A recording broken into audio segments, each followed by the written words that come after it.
नमस्कार दोस्तों, कलाम इंस्टीट्यूट की एक और नई वीडियो पर आपका स्वागत है। और हम बात कर रहे थे आर्थिक समीक्षा की। आर्थिक समीक्षा की पहली वीडियो डल चुकी है। उसमें हम पहले चैप्टर की बात कर रहे हैं, ग्रामीण विकास एवं पंचायती राज। ग्रामीण विकास एवं पंचायती राज टॉपिक चल रहा था, जिसमें पहला सेशन चल रहा था अपना ग्रामीण विकास। जो दोस्त चैनल पर नए आए हैं, पहली बार आए हैं, वो पिछले पार्ट की वीडियो को देखें। और यकीन माने कि आर्थिक समीक्षा अगर आप राजस्थान की भर्तियों की तैयारी कर रहे हैं तो आपके लिए एक संजीवनी का काम करेगी। आर्थिक समीक्षा में से ऐसी कोई भर्ती नहीं है राजस्थान की कि जिससे 8 से 10 क्वेश्चन ना आए। मैंने आपको पिछली वीडियो में भी बताया, अभी आरएस का एग्ज़ाम हुआ, उसमें लगभग 25 क्वेश्चन आर्थिक समीक्षा के आए। इससे पहले ऐसा ही हुआ, लगभग 15 से 17 क्वेश्चन आर्थिक समीक्षा के आए। पटवारी में लगभग 15-13 क्वेश्चन आर्थिक समीक्षा के आए। ग्राम सेवक की बात करूं तो में खूब ही क्वेश्चन आते हैं। फर्स्ट ग्रेड सेकंड ग्रेड वालों के लिए तो ये संजीवनी का काम करेगी। राजस्थान पुलिस के लिए भी यहाँ से 8-10 क्वेश्चन आ जाते हैं। योजनाओं के बारे में सीधा साधारण सा क्वेश्चन बन जाता है। तो ओवरऑल हम बात करें तो ये आपके लिए बेहद महत्वपूर्ण साबित होगी। और हर संस्थाओं में इसको सब्जेक्ट को पढ़ाया नहीं जाता है। हर साल राजस्थान की नई आर्थिक समीक्षा आती है, नए लेटेस्ट आंकड़े आते हैं। और परीक्षा की दृष्टि से मैं बात करूँ, बहुत बेहद इंपॉर्टेंट है। अगर आपका ग्राम सेवक का एग्जाम उससे पहले आर्थिक समीक्षा हो जाएगी, यकीन मानना आपके 15% आर्थिक समीक्षा में से आने ही वाला है। तो लास्ट हमने जो बात की थी, हमने बात की थी मनरेगा की, हमने बात की थी एमपी लेड की, हमने बात की थी एमएलए लेड की, हमने बात की थी ग्रामीण क्षेत्रों में घर बनाने की, आवास योजना, प्रधानमंत्री आवास योजना ग्रामीण की हमने बात की। उसके अलावा हमने डांग क्षेत्र विकास कार्यक्रम की बात की, मगरा क्षेत्र विकास कार्यक्रम की बात की, स्वविवेक कार्यक्रम की बात की। इन सारे क्षेत्रों की मैं बात कर चुका था। इसके लिए आप पहले वाला वीडियो देखें, फिर आगे। आज की जो पहली योजना है दोस्तों, उसका नाम है महात्मा गांधी जन भागीदारी योजना। क्या नाम है दोस्तों? महात्मा गांधी जन भागीदारी योजना। महात्मा गांधी जन भागीदारी योजना। देखो, जन भागीदारी यानी जनता की भागीदारी, ये योजना है दोस्तों। एक योजना थी, पूर्व में ये चल रही थी गुरु गोलंकर योजना। उसी का नाम बदल कर दिया गया है महात्मा गांधी जन भागीदारी विकास योजना। क्या नाम है? जन भागीदारी विकास योजना। महात्मा गांधी जन भागीदारी विकास योजना। पूर्व में एक योजना चल रही थी गुरु गोलंकर योजना। उसी का फरवरी 2020 में, कब? फरवरी 2020 में नाम परिवर्तित करके कर दिया गया महात्मा गांधी जन भागीदारी योजना। तो चल कब से रही है? फरवरी 2020 से। करंट की बात है, इंपॉर्टेंट है परीक्षा की दृष्टि से। आप इसको 3 स्टार इस पर लगा लें। यानी परीक्षा की दृष्टि से मैं बात करूं तो ये बेहद इंपॉर्टेंट है। महात्मा गांधी जन भागीदारी विकास योजना कब से चल रही है? फरवरी 2020 से चल रही है। पूर्व में नाम क्या था? गुरु गोलंकर था। क्या था? अच्छा, काम क्या करेगी? आगे बात करते हैं। नाम से पता चल रहा है जन भागीदारी, यानी जनता की भागीदारी के साथ, जनता के साथ मिलकर काम करेगी। अब मैं बात करूं काम क्या करेगी, तो भाई बनवाएगी शमशान और कब्रिस्तान। क्या बनवाएगी? शमशान बनवाएगी। एक तो शमशान बनवाएगी, और शमशान के अलावा क्या बनवाएगी? कब्रिस्तान बनवाएगी। क्या बनवाएगी? कब्रिस्तान बनवाएगी। शमशान और कब्रिस्तान बनवाएगी। इसके अलावा आपके क्षेत्र में कहीं पर भी कुछ भी बनवाना हो, जैसे कोई धर्मशाला बनवानी हो तो धर्मशाला बनवा देगी, सार्वजनिक धर्मशाला बनवानी हो वो बनवा देगी। अब देखो, जनता की जन भागीदारी योजना है, यानी जनता की भी इसमें कुछ भागीदारी लगेगी। क्या भागीदारी लगेगी? अगर आप शमशान और कब्रिस्तान बना रहे हो तो राज्य सरकार कहती है, क्या कहती है? ये देखो, महात्मा गांधी जन भागीदारी योजना ये राज्य सरकार की योजना है, केंद्र का इसमें कोई क्षेत्र नहीं है। और आप ऐसा नहीं है कि आप शहरों में कह दो कि सर हमें तो धर्मशाला बनवाना है शहर में, नहीं, ये ग्रामीण क्षेत्रों की योजना है। कहाँ है? केवल और केवल ग्रामीण में चलेगी। तो सरकार कहती है कि अगर आप शमशान और कब्रिस्तान बनाते हो तो उसका 90% पैसा हम देंगे, बाकी 10% आप अरेंज कर लो। इतनी हेल्प आपकी हम कर देंगे, 10% आप अरेंज कर लो। अगर आप धर्मशाला बना रहे हो तो इसमें 70% हम दे देंगे, बाकी 30% आप कर लो। तो अगर मैं ओवरऑल बात करूं तो महात्मा गांधी जन भागीदारी विकास योजना एक फरवरी 2020 से चल रही है। और काम क्या करेगी? शमशान और कब्रिस्तान बनवाएगी। शमशान कब्रिस्तान बनवाने के लिए सरकार कितने पैसे देगी? 90% पैसे देगी। धर्मशाला बनाने के लिए सरकार 70% पैसे देगी। मेन इंपॉर्टेंट है, चल कब से रही है? फरवरी 2020 से चल रही है। कब से चल रही है? फरवरी 2020 से चल रही है। अच्छा, राज्य सरकार की योजना है। क्या है? राज्य सरकार की यहाँ तक की बात हो गई। दूसरी इंपॉर्टेंट बात यह है कि ये योजना है जो, ये केवल और केवल किसकी योजना है? राज्य सरकार की योजना है। इसको पूर्ण रूप से क्या चला रही है? राज्य सरकार चला रही है। केंद्र सरकार का इसमें कोई भी क्या नहीं है मित्रों, योगदान नहीं है। आगे बात करते हैं। आगे की जो योजना है दोस्तों बहुत और बेहद इंपॉर्टेंट है। क्या है? बायोफ्यूल प्राधिकरण। बायोफ्यूल प्राधिकरण इंपॉर्टेंट है वेरी। क्या है भाई? बायोफ्यूल। क्या है? बायोफ्यूल ऑथोरिटी, बायोफ्यूल प्राधिकरण। तो देखो क्या हुआ, अभी केंद्र सरकार ना बायोफ्यूल को बढ़ावा देने के लिए केंद्र सरकार ने भी एक स्टेटमेंट जारी किया था और कहा था कि हम डीजल और पेट्रोल में 20% क्या मिलाएंगे? बायोफ्यूल मिलाएंगे। तो अब देखो राजस्थान में इसका राजस्थान आर्थिक समीक्षा में इसको उल्लेखन कर रखा है। क्यों?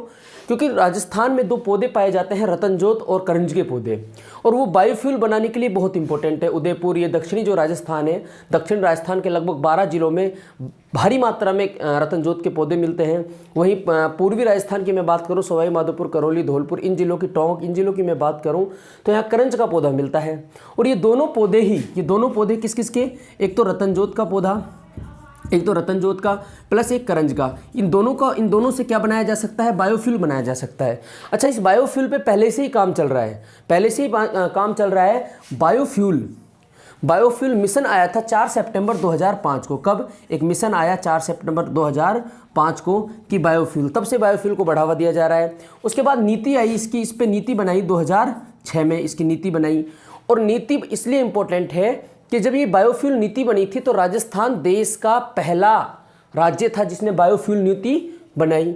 उसका रीजन क्या था? उसका रीजन ये था कि यहाँ पर रतनजोत और करंज के पौधे भारी मात्रा में मिलते हैं। बायोफ्यूल प्राधिकरण सितंबर 2005 में दोस्तों क्या आया? एक मिशन आया, बायोफ्यूल मिशन। तो आपसे क्वेश्चन सीधा भी पूछा जा सकता है कि बायोफ्यूल मिशन कब आया? सितंबर 2005 में आया। अच्छा, बायोफ्यूल नीति कब आई? तो 2006 में आई, और राजस्थान बायोफ्यूल नीति बनाने वाला देश का पहला राज्य बना।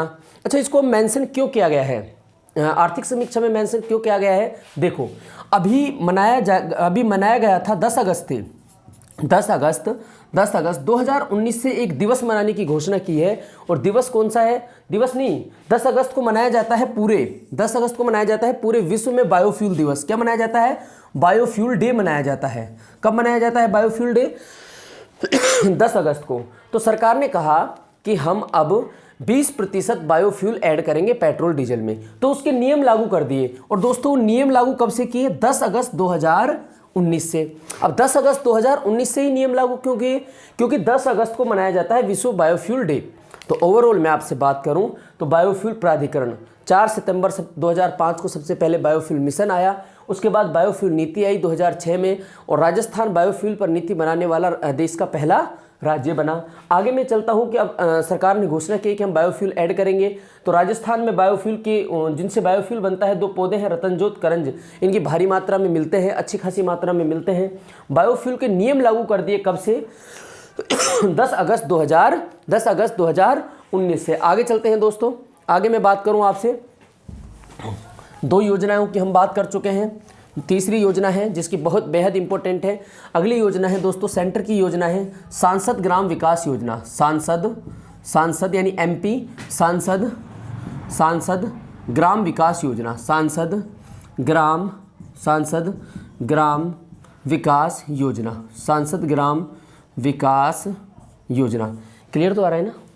सांसद ग्राम विकास योजना। देखो क्या है, एक योजना है। जब मोदी सरकार आई तो इन्होंने एक बात कही। क्या बात कही मित्रों? इन्होंने एक बात कही कि हम क्यों ना जो बड़े गांव हैं जिनकी आबादी ज़्यादा है उन गांवों को शहरों जैसी सुविधाएं दें। तो शहरों जैसे उनको विकास करें, उनके विकास करके शहरों जैसी सुविधाएं दें। तो ये होगा कैसे? तो एक साथ तो हो नहीं सकता, क्योंकि देश में इतने सारे गांव हैं, लगभग 41,000 गांव तो राजस्थान में ही हैं। तो मोदी जी ने कहा, भारतीय जनता पार्टी सरकार ने कहा कि हम एक योजना लाते हैं, सांसद ग्राम विकास योजना। क्या होगा इस योजना के तहत? उन्होंने कहा कि हर प्रत्येक सांसद को, चाहे वो राज्यसभा का सांसद हो, चाहे वो लोकसभा का सांसद हो, चाहे वो मनोनीत सांसद हो, प्रत्येक सांसद को प्रत्येक वर्ष एक गाँव गोद लेना पड़ेगा। अब देखो देश में सांसद कितने हैं? टोटल सांसद हैं दोस्तों 543। कितने हैं? 43, लेकिन 543 सांसद हैं तो एक साल में कितने गांवों का विकास हो जाएगा? 543। बोला ठीक है साहब, करते हैं। एक योजना आ गई, सांसद ग्राम विकास योजना। अब राजस्थान में देखो जब भी कोई भी योजना आती है ना, पहली योजना, तो उसको बड़े जोर शोर से लागू किया जाता है। जैसे आपने पहली वीडियो खूब देखी, दबाकर अच्छे से देखी, अब दूसरी वीडियो बहुत कम लोग देखेंगे, तीसरी और भी कम लोग देखेंगे, लास्ट तक सिर्फ वही देखेंगे जिनका सिलेक्शन होना है, लास्ट तक वही देखेंगे। और यकीन मानो ज़रूर कंपटीशन ज़्यादा है, भीड़ बहुत ज़्यादा है, लेकिन कंपटीशन इतना ज़्यादा अभी भी नहीं है। तो देखो आगे मैं बात करूं, योजना आई तो राजस्थान में बात करें अपन, कितने सांसद हैं भाई? 25 तो लोकसभा के हैं, 10 राज्यसभा के हैं, टोटल बात करें तो कितने हैं? टोटल बात करें तो 35 सांसद हैं। तो एक साल में राजस्थान के कितने गाँवों का विकास हो जाएगा? 35 गाँवों का। तो ये चरण आया, पहला चरण आया, पहले साल खूब जोर शोर से लिया, और पहले चरण में, फर्स्ट चरण में राजस्थान के 34 गाँवों को क्या लिया गया? गोद लिया गया। उसके बाद ठीक है भाई, उसके बाद आया सेकंड चरण। सेकंड चरण में दोस्तों ये संख्या घटकर 31 हो गई। कितनी हो गई? 31 हो गई। फिर तीसरी साल आई, थर्ड चरण में क्या हुआ भाई? थर्ड चरण में इनकी संख्या घटकर कितनी हो गई? 17 हो गई। उसके बाद फोर्थ चरण आया, फोर्थ चरण में मात्र 10 ही गाँवों को गोद लिया गया। धीरे धीरे योजना समाप्त। आप जानते हो हमारी सरकारें कैसी हैं, हमारे नेताजी कैसे हैं, उनको विकास की करने में कोई इच्छा नहीं होती। तो धीरे धीरे योजना क्या हो गई? समाप्त हो गई। जब ये योजना आई ना सांसद ग्राम, अब ओवरऑल में बात करूं, सांसद ग्राम विकास योजना क्या है? हर सांसद को एक गांव गोद लेना होता है उसके विकास के लिए। पहले चरण में आपसे पूछा जाए कि राजस्थान के कितने गांवों का विकास किया गया, तो 34 गांवों का। दूसरे चरण में 31 गांवों के, तीसरे चरण में 17 गांवों का, चौथे चरण में 10 गांवों का। 4 ही बहुत है। देखो अब इतनी अच्छी योजना थी तो तत्कालीन राजस्थान सरकार ने सोचा कि यार ये तो बड़ी अच्छी है, तो क्यों ना हम भी अपने एमएलओ से गांव का विकास करवाएं। ठीक है साहब, करवाते हैं। योजना लेके आ गए मुख्यमंत्री आदर्श ग्राम पंचायत योजना। इस बार वो ग्राम योजना थी, ये पंचायत योजना है। तो इन्होंने सोचा कि गाँव का विकास तो केंद्र सरकार करा ही रही है, तो हम कराते हैं पंचायतों का विकास। योजना आ गई मुख्यमंत्री आदर्श ग्राम पंचायत योजना। क्या योजना भाई? मुख्यमंत्री आदर्श ग्राम पंचायत योजना।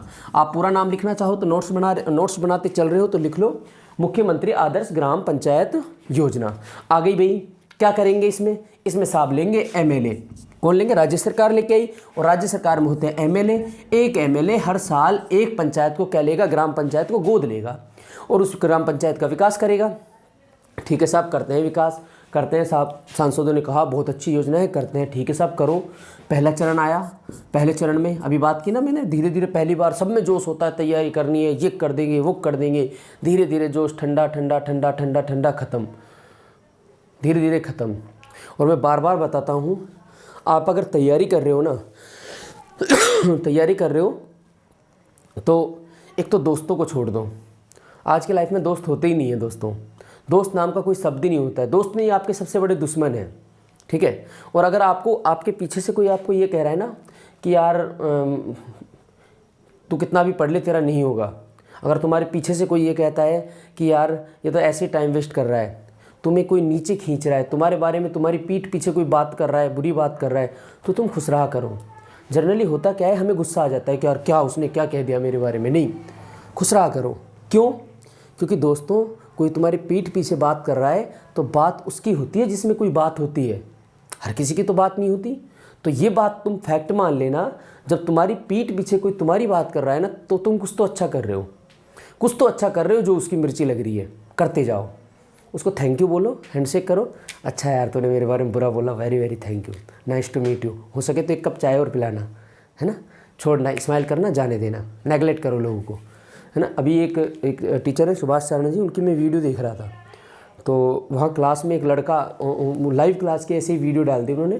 तो एक लड़का उठा और उस लड़के ने बोला कि सर मेरे साथ एक बड़ी समस्या है। बोला क्या समस्या है बेटा? बोला सर मेरा एक मामा है। बोले ये तो कोई समस्या नहीं है, सारी दुनिया के मामा होते हैं। बोले नहीं सर, जो मेरा मामा है ना वो अजीब है। बोला जब भी घर आता है ना तो मेरे से कहता है तू कितना भी पढ़ ले तेरा नहीं होगा। बोले मेरे को बहुत गुस्सा आता है सर, मैं क्या करूं? तो उनको एक सजेशन दिया था एक टीचर ने, तो वो सजेशन मैं बताता हूँ। तो आप भी ऐसा क्या करो, क्योंकि उसकी ज़िंदगी में मामा था, तुम्हारी ज़िंदगी में यकीनन कोई ना कोई होगा ये कहने वाला। गाँव में, रिश्तेदारियों में कहीं तो होगा कि तू कितना भी पढ़ ले तेरा कुछ नहीं होगा, ज़रूर होगा।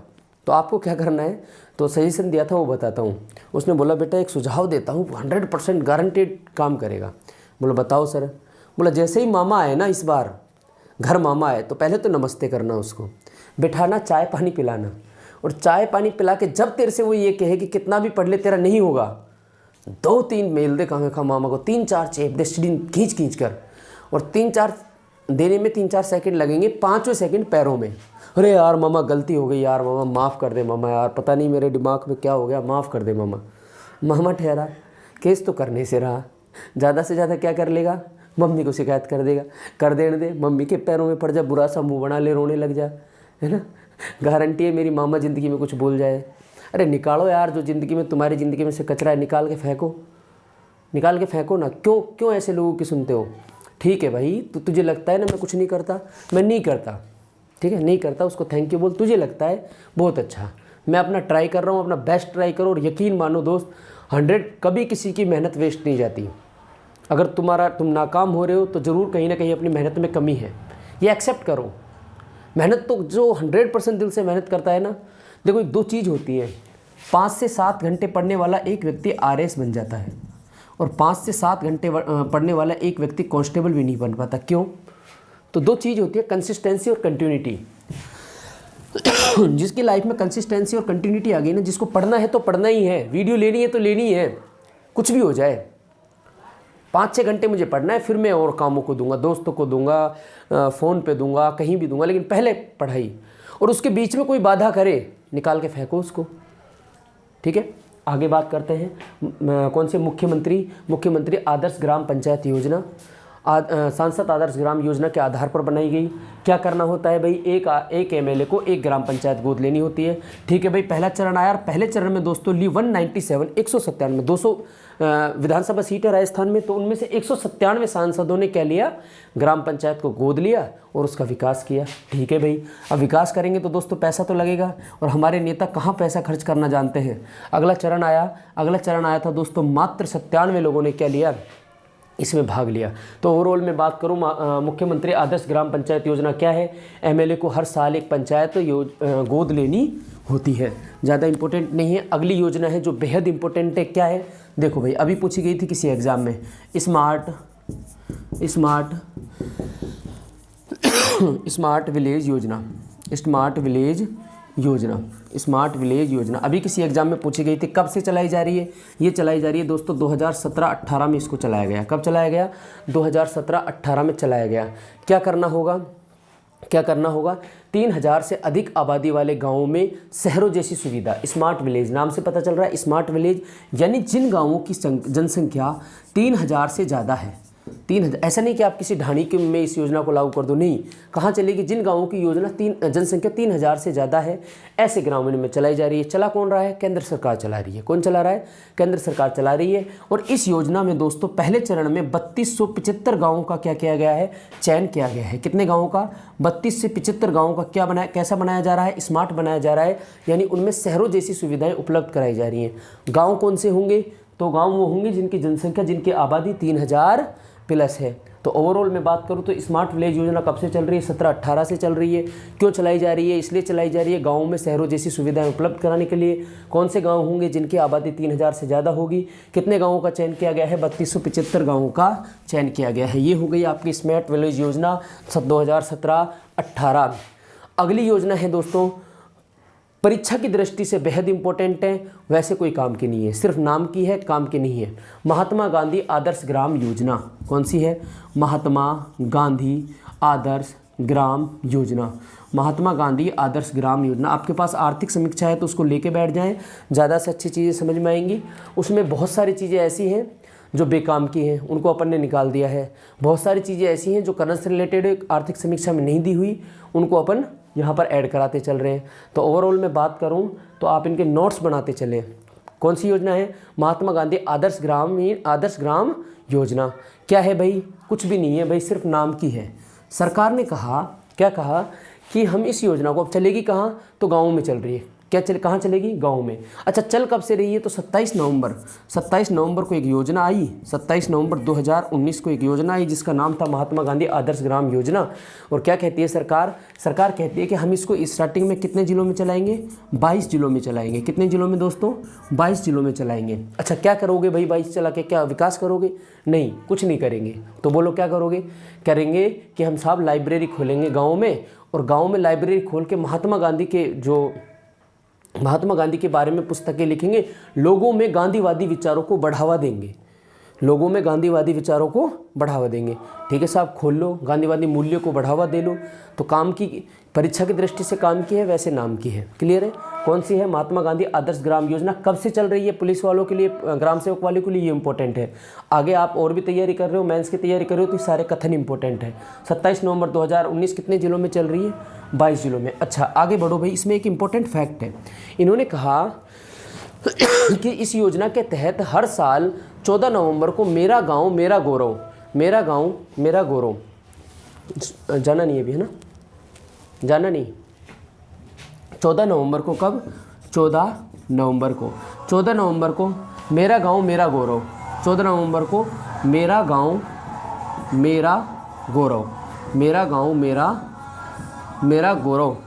गांव मेरा गौरव अभियान चलाएंगे। किस योजना के तहत, तो अब देखो हर साल 14 नवंबर को एक अभियान चलेगा जिसका नाम होगा मेरा गांव मेरा गौरव।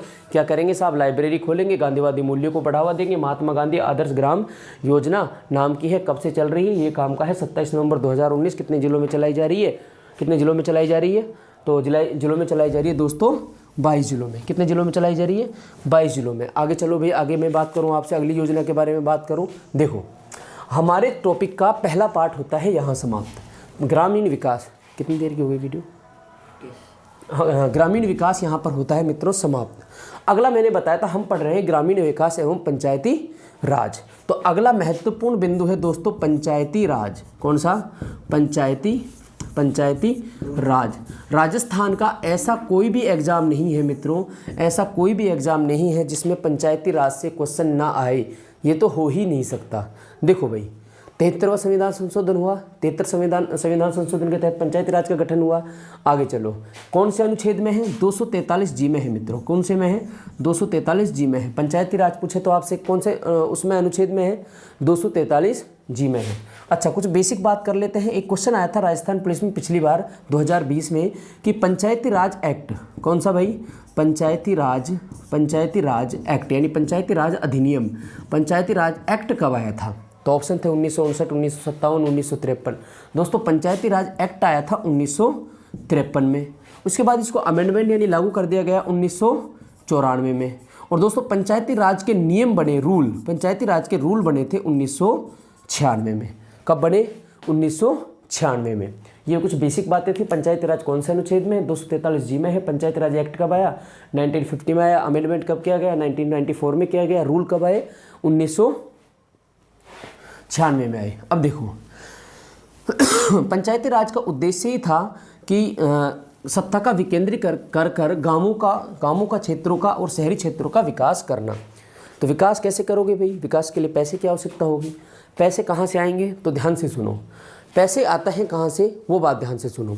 उसके लिए हम पढ़ते हैं एक केंद्रीय वित्त आयोग। क्या पढ़ते हैं भाई, केंद्रीय सेंट्रल फाइनेंस मिनिस्ट्री, केंद्रीय वित्त आयोग। क्या भाई, केंद्रीय वित्त आयोग। देखो अभी किसी एग्जाम में क्वेश्चन आया था कि केंद्रीय वित्त आयोग कुल टैक्स का राज्यों को कितना प्रतिशत देता है, शायद रेलवे के किसी एग्जाम में आया था। तो ध्यान दो, केंद्रीय वित्त आयोग होता क्या है, ध्यान दो भाई। टैक्स के बंटवारे के लिए एक आयोग है, केंद्रीय वित्त आयोग, फाइनेंस कमीशन है। अनुच्छेद 280 में है। किसमें है, अनुच्छेद, आर्टिकल बहुत पूछा जाता है कि केंद्रीय वित्त आयोग कौन से में है, 280 में है। क्या होता है ये बता रहा हूँ पहले। क्या होता है, इसमें सदस्य होते हैं दोस्तों 1 + 4, टोटल होते हैं 5। यानी एक तो होता है कौन, चेयरमैन, एक तो होता है अध्यक्ष, चार होते हैं क्या, मेंबर, ठीक है भाई। अब वर्तमान में जो देश में केंद्रीय वित्त आयोग में कौन सा फाइनेंस कमीशन चल रहा है, 15वां चल रहा है दोस्तों। कौन सा चल रहा है, 15वां वित्त आयोग चल रहा है। और 15वें वित्त आयोग का भी दिल्ली पुलिस में क्वेश्चन आया था कि 15वें वित्त आयोग के अध्यक्ष कौन है। तो 15वें वित्त आयोग के अध्यक्ष हैं दोस्तों NK सिंह। कौन है, NK सिंह, नंद किशोर सिंह, NK सिंह। तो मैंने कहा था एक तो अध्यक्ष होगा, वो तो हो गया NK सिंह। 15वां वित्त आयोग चलता है। ओवरऑल में बात करूँ तो केंद्रीय वित्त आयोग अनुच्छेद 280 में है। 5 सदस्य होते 5 टोटल मेंबर होते हैं, एक चेयरमैन होता है, 4 मेंबर होते हैं, 15 वित्त आयोग चल रहा है जिसके अध्यक्ष कौन है? एनके सिंह है। 4 सदस्य और हैं, उनका नाम लिखना चाहो तो आप लिख लो। कौन कौन है? अजय सिंह है, अजय नारायण झा है, उसके साथ अनूप सिंह है, अनूप सिंह के अलावा रमेश चंद हैं और अशोक लोहारी हैं।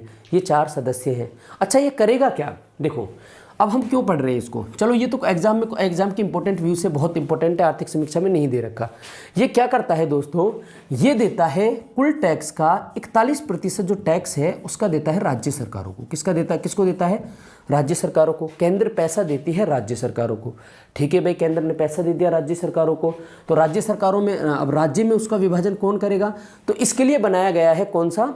राज्य वित्त आयोग। एक बार फिर से रिवाइज करा देता हूँ। पंचायती राज अनुच्छेद 243 में है, पंचायती राज एक्ट आया था 1953 में, अमेंडमेंट आया था, अमेंडमेंट किया 1994 में, रूल बने 1996 में। उसके तहत पहला पढ़ रहे केंद्रीय वित्त आयोग अनुच्छेद 280 में है, 5 सदस्य होते हैं। वर्तमान में 15वां वित्त आयोग चल रहा है जिसके अध्यक्ष कौन है? जिसके अध्यक्ष एनके सिंह है, नंदकिशोर सिंह है। एक केंद्र पैसा देता है राज्यों को, कितना? 41% देता है। कितना देता है? 41%। अब देने के बाद राज्यों को दे दिया, देगा किसको? राज्य वित्त आयोग को। किसको देगा? राज्य वित्त आयोग। हर राज्य में, यहाँ से बहुत, ये आपके लिए बेहद इंपॉर्टेंट है, वेरी वेरी इंपॉर्टेंट। राज्य वित्त आयोग, हर राज्य का अपना राज्य वित्त आयोग है, हर राज्य का राज्य वित्त आयोग है। और राज्य वित्त आयोग का संविधान में दे रखा है 243 I and Y, 243 I and Y. कौन से अनुच्छेद में उल्लेख है? 243 आई एंड वाई। देखो भाई, वर्तमान में ये आपके लिए इंपॉर्टेंट इसलिए है दोस्तों, अभी अभी राजस्थान में 6ठे वित्त आयोग का गठन किया है। केंद्रीय वित्त आयोग नेशनल लेवल पर तो कितने आ गए हैं? 15वां चल रहा है, और राजस्थान में कौन सा चल रहा है? 6ठा चल रहा है। देखो कौन कौन से हैं। तो पहला कब बना बात आते हैं, बहुत बार क्वेश्चन पूछा गया है कि राजस्थान में प्रथम वित्त आयोग का गठन कब हुआ और उसके अध्यक्ष कौन थे? दोस्तों पहले वित्त आयोग का गठन हुआ था मित्रों, पहला वित्त आयोग। अभी 6ठा चल रहा है, तो पहले का आयोग हुआ था दोस्तों 23 अप्रैल। कब हुआ था? 23 अप्रैल 1994 को। और पूछा जाता है कि पहले वित्त आयोग के अध्यक्ष कौन थे? तो इसके अध्यक्ष थे कृष्ण कुमार गोयल मित्रों। कौन थे? कृष्ण कुमार गोयल। पहले वित्त आयोग के अध्यक्ष कौन थे? गोयल। गठन कब हुआ? 1994 में। ये याद नहीं रहे तो ये जरूर याद कर लेना कि अध्यक्ष कौन थे? कृष्ण कुमार गोयल। उसके बाद बात करें दोस्तों दूसरा वित्त आयोग कब आया? तो हर 5 साल में वित्त आयोग बनते हैं, तो दूसरा वित्त आयोग आया था दोस्तों 7 मई 1999 को। कब आया? राजस्थान में दूसरा वित्त आयोग आया 7 मई 1999 को। और इसके अध्यक्ष थे मित्रों कौन? हीरालाल देवपुरा। कौन थे? हीरालाल देवपुरा। उसके बाद मैं बात करूं दोस्तों तो तीसरा वित्त आयोग कब आया?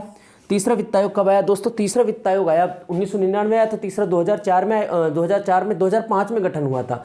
तीसरा 2004 में 1999 में बना, इसने अपनी रिपोर्ट की 2004 में। और बना कब तीसरा वित्त आयोग? 2005 में। कब से बना था?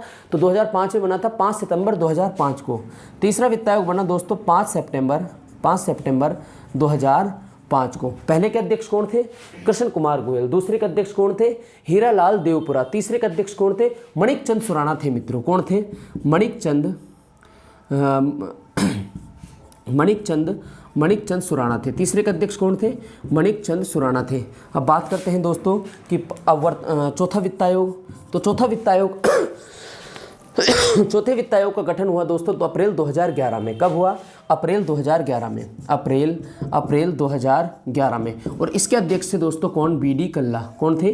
बीडी कल्ला जी, वर्तमान में शायद शिक्षा मंत्री हैं, वो इसके अध्यक्ष थे। उसके बाद 15 वित्त आयोग आया 2015 से 2020 और इसके अध्यक्ष थे दोस्तों ज्योति किरण। कौन थे? ज्योति किरण। अब ये आपके लिए इंपॉर्टेंट क्यों है? ध्यान से सुनो। इंपॉर्टेंट इसलिए है कि वर्तमान में अभी कुछ 3-4 महीने पहले ही अभी राजस्थान का 6ठा वित्त आयोग आया, 6th फाइनेंस कमीशन बन गया है। कौन सा? 6th finance commission. तो मैं बात करूं कि राजस्थान में कौन सा फाइनेंस कमीशन चल रहा है? अब राज्य वित्त आयोग कौन सा है? तो 6ठा है। और केंद्र में 15वां चल रहा है जिसके एनके सिंह अध्यक्ष थे। तो दोस्तों देखो, वहाँ तो होते थे केंद्रीय वित्त आयोग में 4+1 यानी टोटल 5 सदस्य, लेकिन राज्य वित्त आयोग में होते हैं दोस्तों कितने? 1+2 यानी एक तो क्या होगा? एक तो अध्यक्ष होगा और 2 क्या होंगे? मेंबर होंगे। तो देखो 6ठे वित्त आयोग के दोस्तों अध्यक्ष बनाए गए थे कौन? प्रद्युमन सिंह। कौन भाई? प्रद्युमन सिंह। प्रद्युमन सिंह क्या है, छठे वित्त आयोग के क्या है भाई, अध्यक्ष हैं। उसके अलावा इसमें और कौन है, इसमें इसके सदस्य के रूप में पहले सदस्य हैं लक्ष्मण जी। कौन है, लक्ष्मण सिंह। कौन है भाई, लक्ष्मण सिंह जी हैं। और दूसरे सदस्य हैं दोस्तों अशोक लोहाटी। कौन है जी, अशोक लोहाटी जी हैं। ठीक है भाई। अब सिक्स्थ कौन सा कमीशन चल रहा है, सिक्स्थ कमीशन चल रहा है, जिसके अध्यक्ष प्रद्युमन सिंह है, सदस्य पहले लक्ष्मण सिंह है, फिर अशोक लोहाटी है। अब देखो ये हम पढ़ क्यों रहे हैं, वित्त आयोग क्या करता है, हम पढ़ रहे हैं पंचायती राज। अब पंचायती राज के विकास के लिए पैसे देने पड़ेंगे, पैसे तो आएंगे, तो क्या करता है वित्त आयोग, वित्त आयोग की हो गई टोटल बात। आगे मैं बात करूं तो वित्त आयोग क्या करता है दोस्तों कि पंचायतों को विकास के लिए राज्य के कुल टैक्स का, अब कुल टैक्स बोले तो कुछ तो केंद्र ने दिया 41% तो, और राज्य का भी तो टैक्स आएगा, तो उस टैक्स का वित्त आयोग के तहत 7.182% किनको देना अनिवार्य है, पंचायती राज को देना अनिवार्य है। किसको देना अनिवार्य है, पंचायती राज को। तो देखो पंचायती राज में भी 2 यूनिट होती हैं कंप्लीट में, एक तो नगर पालिका वाली यानी शहरी विकास के लिए, कौन सी भाई, नगर पालिका। कौन सी, नगर पालिका। इससे हमें मतलब नहीं है, अभी हम पढ़ रहे हैं ग्रामीण विकास मंत्रालय। नगर पालिका कितनी हुई, 30 ठीक है, नगर पालिका। ठीक है, अब 7.182 40 पर हो जाए तो बता देना। 7.182%, 781.2% देना होगा, और 781.2% में से दोस्तों नगर पालिका यानी शहरों के विकास के लिए देना होगा 24 इसके कितने का 74.90% तो देना होगा नगर पालिकाओं को, और उसके अलावा 74.10% देना होगा दोस्तों ग्रामीण विकास के लिए। अब ग्रामीण विकास के लिए कौन कौन है, ग्राम स्तर पर कौन है भाई, ग्राम पंचायत बता रहा था। टोटल टैक्स का 7.182 पंचायती राज को, पंचायती राज में 2 है, एक नगर पालिका, शहरी विकास के लिए उसको छोड़ो, उसके लिए दिए जाते हैं 24.90। अब ग्रामीण विकास के लिए दिए जाते हैं कितने, 74.10%। अब ग्रामीण विकास के लिए ग्राम स्तर पर काम करते हैं ग्राम पंचायत में होता है सरपंच। उसके अलावा देखो दोस्तों दूसरे स्तर पर होती है पंचायत समिति। क्या होता है, पंचायत समिति क्या होती है, पंचायत समिति। और जिला स्तर पर होती है जिला परिषद। क्या होती है भाई, जिला परिषद। अरे आप जिस गांव में रहते हो तो वहाँ आप 3 तरह के वोट डालते हो, एक तो सरपंच को डालते हो, एक किसको डालते हो, आप मेंबर को डालते हो, एमपीएस को डालते हो, और एमपीएस चुनते हैं प्रधान को, एक आप डालते हो पार्षद को, और पार्षद चुनते हैं जिला प्रमुख को। तो बोला ठीक है साहब, इसका ये टोटल पंचायती राज को और पंचायती राज का ग्रामीण विकास के लिए कितना मिलेगा, 74.10। तो अब इस 74.10 को भी इन्होंने विभाजित किया। इन्होंने कहा कि इस 74.10 का 75%, कितना, 75%, मानो 7.182% था, तो मानो 1 करोड़ रुपये पंचायती राज को दिए। 1 करोड़ रुपये 7.21 का 1 करोड़ बनता है, तो मान लेते हैं 1 करोड़ रुपए दिए, तो उसमें से लगभग 25% तो नगर पालिकाओं को जाएगा, 25 लाख तो, और लगभग 75 लाख किसको मिलेगा, इनको मिलेगा। ठीक है साहब, मिल गया। तो अब उस 75 लाख का कितना प्रतिशत, 75% किसको मिलेगा, ग्राम पंचायतों को, और पंचायत समितियों को मिलेगा दोस्तों कितना प्रतिशत, 20%, और नगर परिषदों को मिलेगा कितना, 5%। कितना मिलेगा, 5%। उम्मीद है यहाँ तक समझ में आई हो। पंचायती राज को अभी हम पढ़ रहे हैं, पंचायती राज में पैसा कहाँ से आता है ये हमने पढ़ लिया।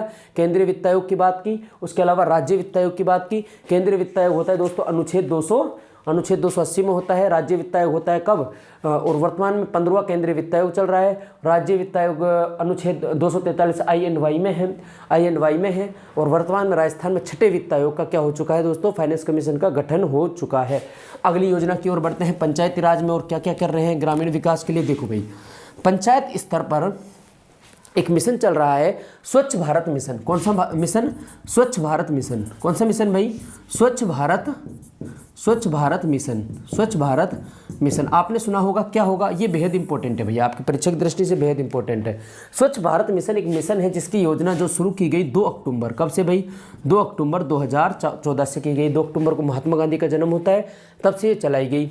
चला कौन रहा है, इसको देखता कौन है, इसको देखता है दोस्तों कौन, जल शक्ति मंत्रालय। कौन देखता है, जल शक्ति मंत्रालय। और आपके लिए मेरा क्वेश्चन है, बताओ जल शक्ति मंत्रालय, केंद्रीय मंत्रालय का, जल शक्ति मंत्रालय के मंत्री कौन है, मंत्रालय, जल शक्ति मंत्रालय के राज्य मंत्री कौन है, तो अपने राजस्थान के ही है, आप बताना।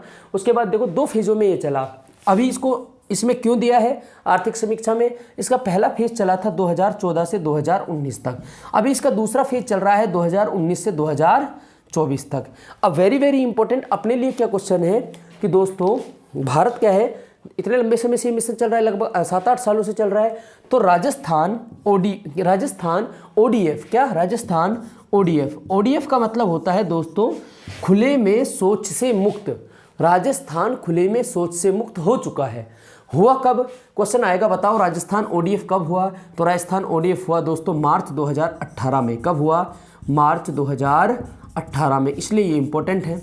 मार्च 2018 में राजस्थान खुले में शौच से मुक्त हो गया।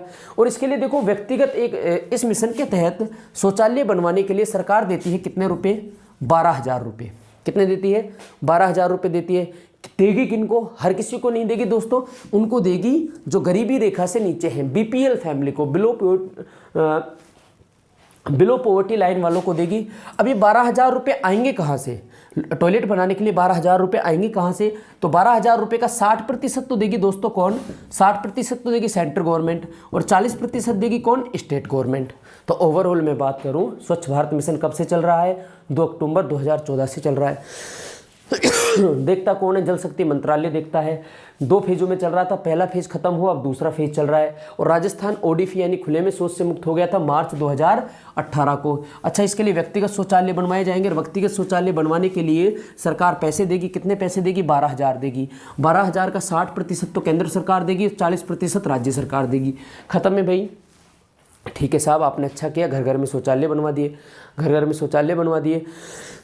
लेकिन अब इन्होंने कहा कि यार बनवा दिए तो क्यों ना हम एक घर के अलावा ग्रामीण क्षेत्रों में जहाँ ज़्यादा भीड़ भाड़ वाले इलाके होते हैं वहाँ एक सामुदायिक स्वच्छता केंद्र भी बनाएं। सामुदायिक स्वच्छता केंद्र मतलब पब्लिकली शौचालय बनवाएं, पब्लिक शौचालय बनवाएं। बोला ठीक है साहब, लेकिन बनवाएंगे कहाँ। तो हर ग्राम पंचायत कहाँ बनवाएंगे, जहाँ पर भीड़ भाड़ होती है, जहाँ पर भीड़ भाड़ होती है। बनवाएगी कौन, ग्राम पंचायत बनवाएगी। कौन बनवाएगी, ये जिम्मेदारी है ग्राम पंचायत को, ये तो सरकार बनवा रही थी। तो इन्होंने कहा कि हमने अब घर घर में तो बनवा दिए, तो गंदगी तो भाई जहाँ पर भीड़ होगी वहाँ पर भी होंगे, लोगों की नीड तो वहाँ पर भी होगी, टॉयलेट तो उनको वहाँ पर भी जाना होगा।